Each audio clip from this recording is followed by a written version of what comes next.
We're starting a brand new restoration project today. Over the next weeks, this 62 Thunderbird Sports Roadster is going to be transformed into a show-quality collector car.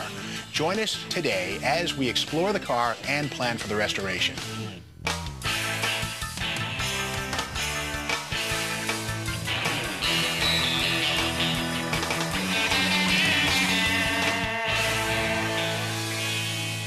Welcome to Classic Car Restoration. I'm your host, Steve Mignonti. Today we're starting a new restoration project, a 1962 Ford Thunderbird Sports Roadster. When we found this car, it had been in storage for a number of years. It may look pretty rough, but it's actually in very good condition. It's a pretty solid candidate. Of course, we will have to throw a whole bunch of new parts at it and plenty of refurbishment to bring it back to life. During the restoration, we'll be upgrading the car's systems and giving it a fresh new look. When we're done, it'll be in show quality condition and be an excellent daily driver.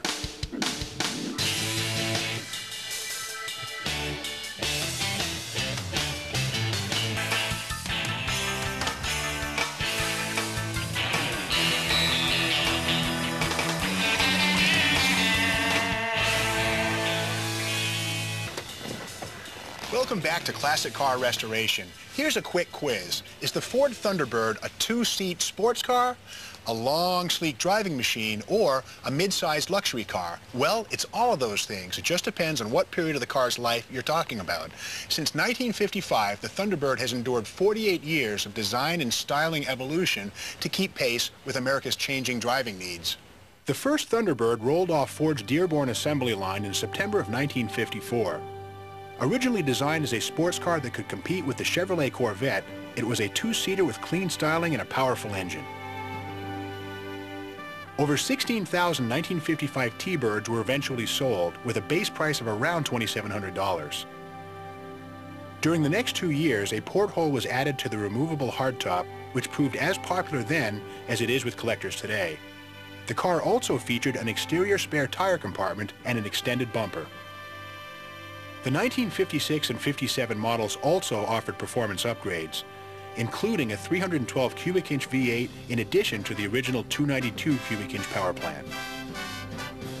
The 1957 model year was the last of the first generation Thunderbirds, also called Little Birds or Baby Birds, and the last of the two-seater, which would not appear again until 2002, with the exception of our car, but more on that later. The 1958 Thunderbird was completely transformed for the first time into a four-seater car with boxy lines and a wide pillar roof.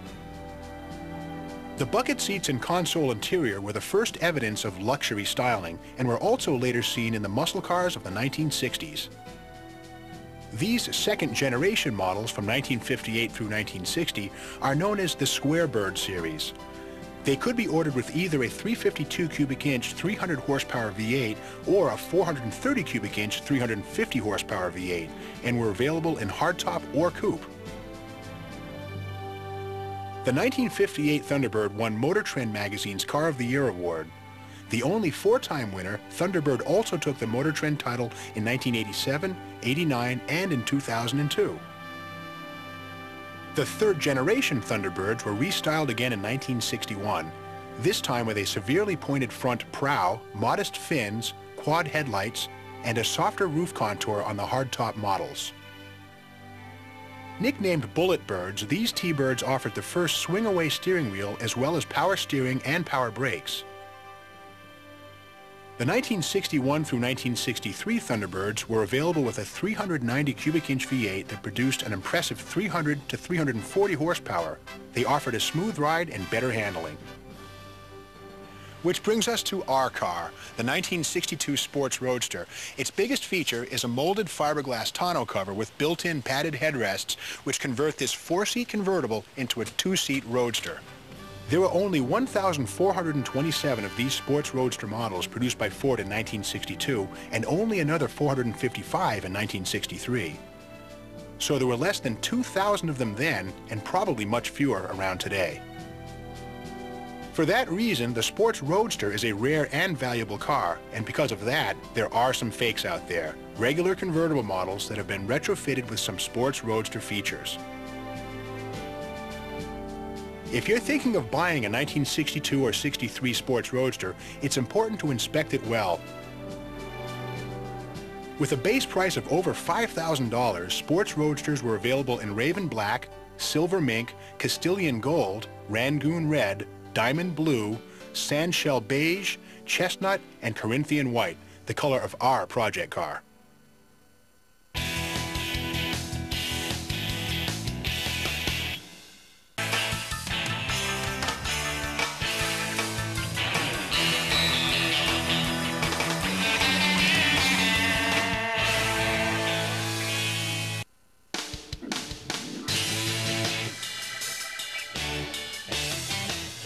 Welcome back to Classic Car Restoration. Thank you for joining me and my restoration friends during this exciting process.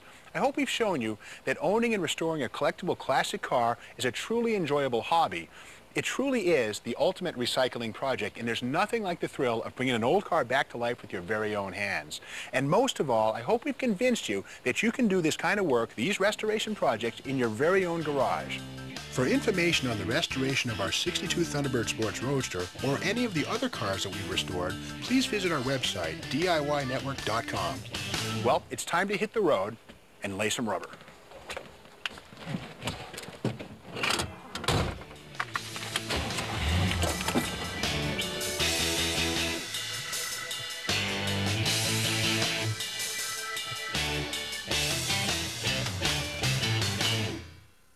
Our 1962 Sports Roadster is one of just 1,882 Sports Roadster models made by Ford and only produced in 1962 and 1963.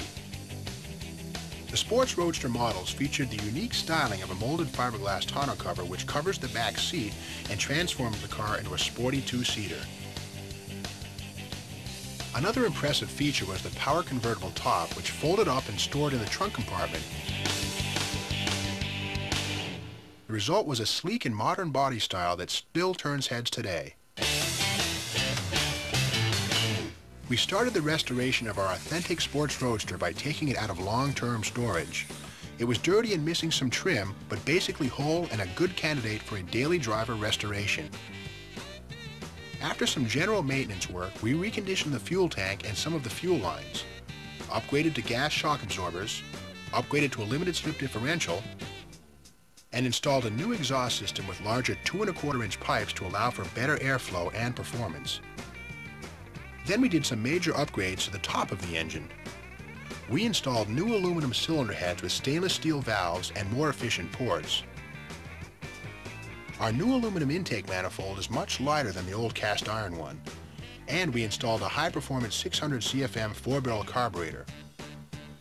We topped it all off with shiny chrome valve covers and a chrome air cleaner. The upgrades to our '62 Thunderbird 390 V8 increased performance from the stock 300 horsepower rating up to about 350. With the engine in good working order, it was time to turn our attention to the exterior of our car. Paint and body expert Kevin Tates helped me color sand and buff the exterior, and we were able to restore the finish to a beautiful shine, saving us thousands of dollars had we needed to repaint the car.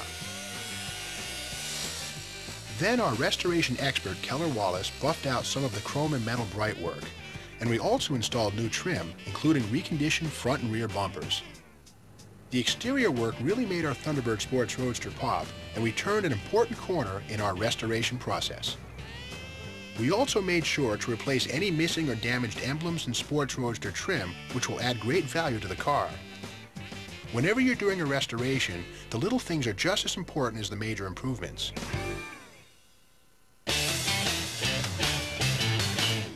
Although the interior of our car was worn and dirty, it was structurally sound and we could simply clean it up and polish it. We also used carpet and vinyl dye to restore worn areas. Then automotive upholsterer Lynn Goins helped us replace our old and battered convertible top canvas.